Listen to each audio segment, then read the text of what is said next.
Hello বন্ধুরা, আমি সার্জিনা ত্রিমা কানাডার ব্রিটিশ কলম্বিয়ার ভিক্টোরিয়া শহর থেকে আপনাদের সাথে যুক্ত হয়েছি। আমি আশা করব নতুন বছর সবার জীবনে অনেক বেশি আনন্দ এবং পজিটিভ নিউজ বয়ে নিয়ে আসবে। তো আজকে আপনাদের সাথে সেই আনন্দটা শেয়ার করার জন্য এবং কানাডাতে আমি মোটামুটি 2023 সাল থেকে আজকে 2026 সালে পদার্পণ করলাম। আমি অ্যাট দ্য বিগিনিংয়ে অ্যাজ এ স্টুডেন্ট হিসেবে আসি। বর্তমানে আমি আমার সাকসেসফুলি গ্রাজুয়েশন শেষ করে আমি একটি প্রতিষ্ঠানের সাথে কর্মরত আছি। তো কানাডাতে এখনকার যে পরিস্থিতি বা জব মার্কেট পারমিট সব কিছু নিয়ে যত উৎকণ্ঠা, চিন্তা এবং কিভাবে আমি আমার এই আপস অ্যান্ড ডাউনসের মধ্যে আমি আমার জার্নিটা কমপ্লিট করলাম, কিভাবে আমি নেভিগেট করলাম, সেই অভিজ্ঞতা আপনাদের সাথে শেয়ার করার জন্য আমি আজকে ভিডিওটা বানাচ্ছি। আপনারা ভবিষ্যতে উচ্চশিক্ষার জন্য দেশের বাইরে আসবেন এবং কিভাবে ফান্ডিং বা কিভাবে পড়াশোনা বা চাকরি বাজার এখানে চলছে বা ম্যানেজ করবেন, আশা করি আমার এই অভিজ্ঞতাটা আপনাদের প্ল্যান করতে বা একটু আইডিয়া পেতে সহযোগিতা করবে। প্রথমেই বলি, আমি 2023 সালে আসি অ্যাজ এ মাস্টার্স স্টুডেন্ট হিসেবে। সো আমার মাস্টার্স ডিগ্রিটা কমিউনিকেশনের উপরে ছিল। আমার খুব ইচ্ছা ছিল যে আমি একটু ডিফারেন্ট ফিল্ড এক্সপ্লোর করব, যেহেতু পূর্বে আমি ইংলিশ লিটারেচার ছাত্রী ছিলাম। তো 2023 সালে যখন আমি কানাডাতে আসি, তখন আমি অলরেডি একটি বেসরকারি প্রতিষ্ঠানে কর্মরত ছিলাম এবং খুবই হাইলি পেইড এবং ভালো পজিশনে। সো আমার কাছে আমার অভিজ্ঞতা সব কিছু মিলিয়ে যখন আমি কানাডায় আসি, তখন আমার নিজের এক্সপিরিয়েন্স সম্বন্ধে বা এখানকার জব বাজারে আমার খুব একটা হাই এক্সপেকটেশন ছিল। সো আমি কানাডায় যখন স্টুডেন্ট হিসেবে আসি, স্বভাবতই পড়াশোনার পাশাপাশি একটা পার্ট টাইম জব সমস্ত স্টুডেন্টরাই খুঁজে। আমি যেহেতু একা এসেছিলাম, সো প্রথমে এসে আমি ল্যান্ড করার পর আমি একটি পার্ট টাইম জব খোঁজার চেষ্টা করছিলাম, কিন্তু it was very difficult for me at the beginning, because আমার কাছে এক্সপিরিয়েন্সটা, কানাডিয়ান যে এক্সপিরিয়েন্সটা, সেটা একদমই ছিল না। এবং 8-10টা মানুষের মতো আমি আমার সিভি বা রিজুমি বিভিন্ন রিটেল শপ, বিভিন্ন জায়গায় ড্রপ করছিলাম, কিন্তু কোনো ধরনের কোনো রিপ্লাই ছিল না। যে কয়েকটা রিজেকশন খাওয়ার পর অ্যাট দ্য বিগিনিং আমার কাছে কিছুটা চিন্তার কারণ হয়ে দাঁড়ায় যে কেন এরকম হচ্ছে বা আমার রিজেক্টেড কেন হচ্ছি। সো এটা আমার অভিজ্ঞতার এক্সপিরিয়েন্সের ঘাটতির কারণেও হতে পারে। কিন্তু আমি কিছুদিন পরই আমি হচ্ছে 2-3 সপ্তাহ স্ট্রাগল করার পরে আমি একটি কফি শপে ওপেনিং দেখে আমি ওখানে কাজ করা শুরু করি, বিকজ ক্যাশ ফ্লোটা খুবই ইম্পর্ট্যান্ট এখানে। তো আমি কানাডা আসার পর একটি কফি শপ দিয়ে আমার যাত্রাটা শুরু করি। ততদিনে খুব ফানিলি আমার যত ইগো ছিল যে হ্যাঁ আমি বাংলাদেশ থেকে এই কাজ করে এসেছি, এত বড় চাকরি করেছি, আমার ইগোটা পুরোপুরিভাবে ক্রাশ করে যায়। কিছুটা ডিপ্রেশনে চলে যায়, মন খারাপ হয়ে যায়। কিন্তু আসলে এক্সপ্লোর করাটা ইম্পর্টেন্ট ছিল তখন, যে আসলে আমার ভুলটা কোথায় হচ্ছে, যে কেন আমি রিপ্লাই পাচ্ছি না। তো ফার্স্ট অফ অল আমি যখন কফি শপে কাজ করা শুরু করি, যেহেতু আমরা নেটিভ স্পিকার না, আমরা ইংলিশে সবসময় কমিউনিকেট করি না বা কথা বলি না, তো আমি যখন কাজ করা শুরু করি আমি বুঝতে পারি যে আমার কোথায় কোথায় সমস্যা হচ্ছে যখন কোনো কাস্টমার আসছে, অর্ডার করছে।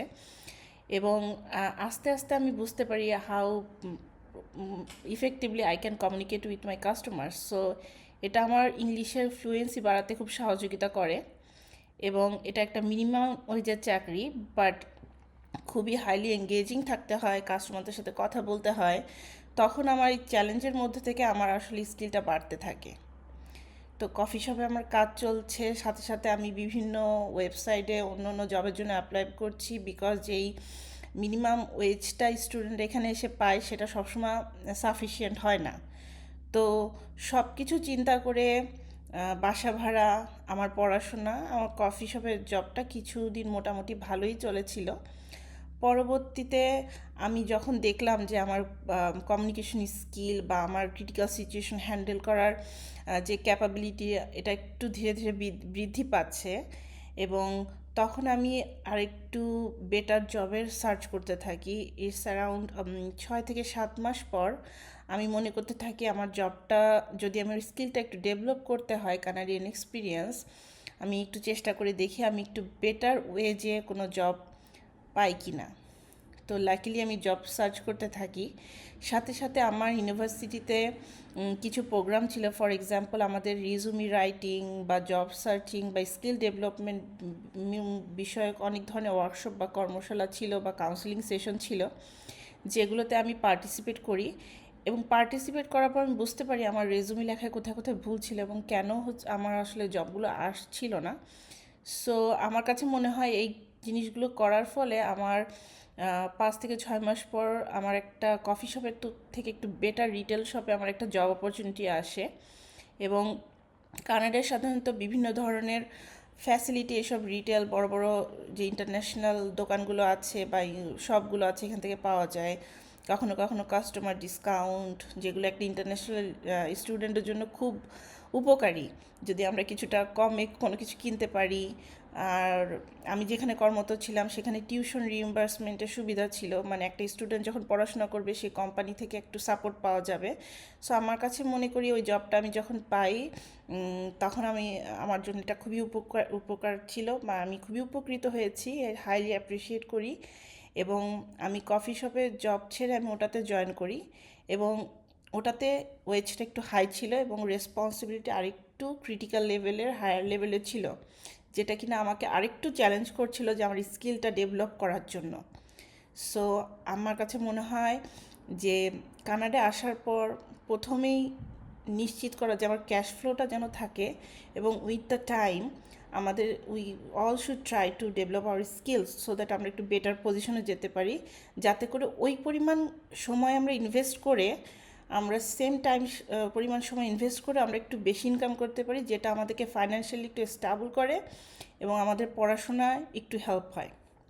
সো এই জবটা আমি বেশ কিছুদিন ধরে করেছি এবং এখনও আমি এই জবটা কন্টিনিউ করছি, যেটা আমাকে প্রতিনিয়ত বিভিন্ন গ্রুপের বিভিন্ন মানুষের সাথে এঙ্গেজ করা, কথা বলা এবং সোশ্যাল যে ব্যাপারগুলো, এখানকার কমিউনিটির সোশ্যাল যে স্কিলগুলো আছে ওগুলো ডেভেলপ করতে সাহায্য করছে। কিন্তু সময়ের সাথে, যেহেতু ইন্টারন্যাশনাল স্টুডেন্ট, আপনারা জানেন যে কানাডায় অনেক কিছু হচ্ছে, অনেক কিছু চেঞ্জ হয়েছে গত 2 থেকে 3 বছরে। ইন্টারন্যাশনাল পলিসি, স্টুডেন্টদের পলিসি। সো আমরা কতগুলো পলিসির ওই সময় আমাদের শিকার হতে হয়েছে, বা শিকার ঠিক না, আমরা এই ক্রাইসিসটা ফেস করেছি, আমরা জানি। ফর এক্সাম্পল, আমি যখন ভালো মতো জব করছি, মোটামুটি একটা ভালো অ্যামাউন্ট আমার রেন্ট, আমার পড়াশোনা কাভার করছে, ঠিক সেই সময় কানাডার সরকার স্টুডেন্টদের যে ওয়ার্কিং আওয়ার্স সেটা কমিয়ে 20 আওয়ার্স করে দিল। সো আমরা যে ওয়েজে চাকরি করছিলাম, সেই 20 আওয়ার্সে যে আমাদের টাকাটা ইনকাম হচ্ছিল আফটার ট্যাক্স, আমাদের সেই পরিমাণ টাকাটা ব্যক্তিগতভাবে আমার ছিল না, যেটা দিয়ে আমি আমার বাসার রেন্ট প্রপারলি কাভার করে কিছু এক্সট্রা টাকা থাকবে বা আমি আমার ফুড, পড়াশোনা, অন্য কিছু পারচেস করতে পারবো। সো আমি মনে করি সেটা অ্যারাউন্ড 2024 সালে অ্যানাউন্সমেন্টটা আসে মাঝামাঝি সময়, যেটা আমার জন্য মে মাসের কাছাকাছি সময়, যখন কানাডা সরকারটা 20 ঘন্টা করে দিল, আমার জন্য ওটা একটা অনেক ক্রাইসিসের মোমেন্ট পড়ে গেল। যে আমার অলরেডি, আমি যখন একটু ভালো জব পেয়েছি, আমি আমার বাসাটা একটু ভার্সিটির কাছে তখন চেঞ্জ করি, যার কারণে আমার রেন্টটা একটু বেড়ে যায় আগের তুলনায়।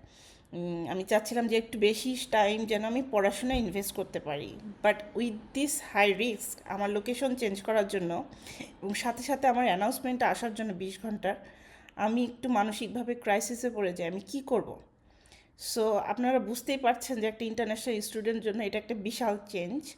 কিন্তু লাকিলি অ্যাট দ্য টাইম কিছু পজিশন আমার অন ক্যাম্পাস খালি ছিল, যেগুলোতে আমি অ্যাপ্লাই করি, এবং খুবই ফর্চুনেট এবং সৃষ্টিকর্তার আশীর্বাদে আমি খুবই একটা ভালো পজিশনে অ্যাজ এ স্টুডেন্ট ফান্ডরেজার হিসেবে আমি আমার অন ক্যাম্পাস জব শুরু করি।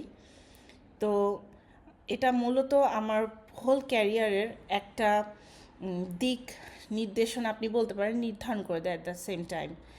আর secondly, it just not about the wage and the amount I am getting. আমাকে এটা আরও বড় পরিসরে আমাদের শিক্ষক, আমাদের যে অফিসিয়াল লোক আছে ইনস্টিটিউটের, আমার যে ইউনিভার্সিটির বিভিন্ন স্টেক হোল্ডার আছে, তাদের সাথে কমিউনিকেশন, নেটওয়ার্কিং, যে বিভিন্ন ফেয়ার, এগুলোর সাথে আমার সম্পৃক্ত হওয়াটা আরও বাড়িয়ে দেয়। এবং সেটা আমি মনে করি one of the big fortunate moments in my life, যেটা আমার করার সুযোগ হয়েছিল। এবং আমাকে এটা শুধু ফাইন্যান্সিয়ালি হেল্প করে নাই, এটা আমার স্কিল ডেভেলপমেন্ট করতেও সাহায্য করেছিল এবং আমার ফিউচারে আমার জবের জন্য আমার যে রেফারেন্স, আমার যেই স্কিলের দরকার ছিল, আমার যে ধরনের ব্যাকগ্রাউন্ড দরকার ছিল, এটা আমাকে অনেক হেল্প করেছিল। সো আমি মনে করি প্রত্যেকটা ক্রাইসিস একটা অপরচুনিটি ক্রিয়েট করে। যদি না এই 20 ঘন্টার ক্রাইসিসটা আমার লাইফে তৈরি হতো, আমি হয়তো এই জবটার জন্য অ্যাপ্লাই করতাম না, বিকজ আমি আমার এই কমফোর্ট জোনের মধ্যে কমফোর্টেবল ছিলাম যে আমি নতুন একটা জব পেয়েছি, ভালো ওয়েজ, সো আমি হয়তো এক্সপ্লোর করতাম না। সো সব চ্যালেঞ্জেরই একটা পজিটিভ দিক আছে। আর এটা হচ্ছে আমার একটা জার্নি, এবং সাথে সাথে আমি বিভিন্ন অনলাইন কোর্স করেছি টাইম টু টাইম, যে আমার স্কিল ডেভেলপমেন্ট করার জন্য। ফর এক্সাম্পল, আমি ফান্ড রেজিংয়ের উপর করেছি, কমিউনিকেশনের উপর কিছু গুড কোর্স ছিল, রাইটিংয়ের উপর কিছু ছিল, যেগুলো করে আমি আমার স্কিলগুলো ডেভেলপ করেছি। সো এটা আমাকে অনেক হেল্প করেছে। এবং আফটার গ্র্যাজুয়েশন উইদিন 2 মান্থস আমি একটা জব পেয়েছি, যেটা একটা টিয়ার 1 জব, যেটা কিনা আমার সাবজেক্ট রিলেটেড ছিল। সো সব কিছুই মোটামুটি প্ল্যান্ড ওয়েতে বলা চলে না, সব কিছু একটা সিচুয়েশনের থ্রুতে হয়েছিল এবং যেটা আমাকে হেল্প করেছিল।